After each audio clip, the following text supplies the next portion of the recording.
રવિવારે ઉત્તર સિક્કિમમાં ભારે વરસાદના કારણે તિસ્તા નદીનો પ્રવાહ અચાનક વધી ગયો. નદીનો પ્રવાહ વધતા બાંધકામ હેઠળનો એક પુલનો ભાગ પણ પાણીમાં વહી ગયો હતો.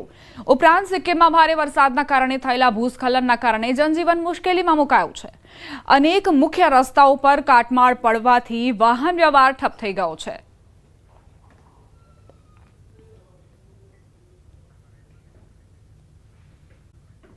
સક્રિય થયા પછી ઉત્તર પૂર્વ ભારતના વિવિધ રાજ્યોમાં સતત મુશળધાર વરસાદ પડી રહ્યો છે. આસામથી મણિપુર સુધી પૂરની સ્થિતિ જોવા મળી રહી છે. ભારે વરસાદના કારણે સિક્કિમમાં પરિસ્થિતિ ખૂબ જ ખરાબ થઈ ગઈ છે. ભૂસ્ખલન અને નદીઓના વહેણના કારણે પહાડી રાજ્યમાં પરિસ્થિતિ વધુ ગંભીર બની ગઈ છે.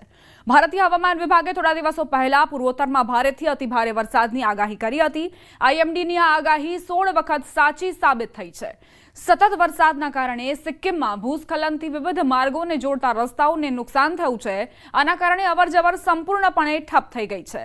અગાઉ એવું જાણવા મળ્યું હતું કે ઉત્તર સિક્કિમમાં 500 પ્રવાસીઓ ફસાયા છે. સ્થાનિક વહીવટી તંત્રે અપડેટ આપતા કહ્યું છે કે ઓછામાં ઓછા 1500 પ્રવાસીઓ ફસાયેલા છે.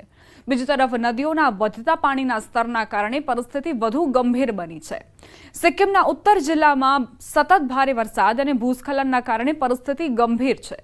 શનિવારે જિલ્લા વહીવટી તંત્રે માહિતી આપી હતી કે લાચેન અને લાચુંગ વિસ્તારોમાં લગભગ 1500 પ્રવાસીઓ ફસાયેલા છે, કારણ કે ભૂસ્ખલનના કારણે મુખ્ય રસ્તાઓ કપાઈ ગયા છે.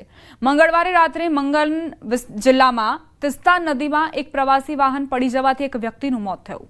2 ઘાયલ થયા અને 8 હજુ પણ ગુમ છે.